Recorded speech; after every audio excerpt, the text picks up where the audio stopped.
Hello, my name is Max. This is No Code Nerd, episode whatever the heck, because we're not keeping track of episodes anymore. Today we're talking about Superhuman. If you haven't heard about Superhuman, I'm kind of shocked because it was really, really popular for a while. But basically, Superhuman is a hyperactive, super quick, minimalist experience in email.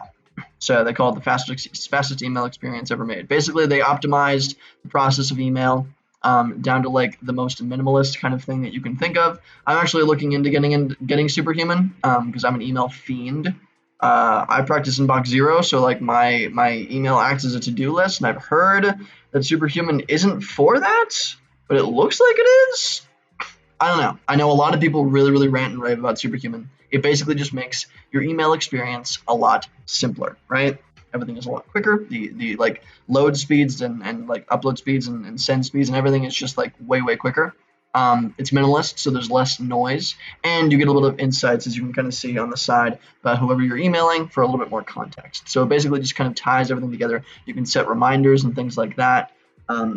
It just optimizes the entire email experience, so it's easier for you to answer every single thing and get it done, and nothing slips through the cracks. That's the idea. So I've heard a lot of stuff about it. Would love to hear your opinion about it. Should I use Superhuman if I practice in box zero on Gmail already? Would love to know. But other than that, try out Superhuman. I've heard only good things. So crush email. I'll see you in the next episode.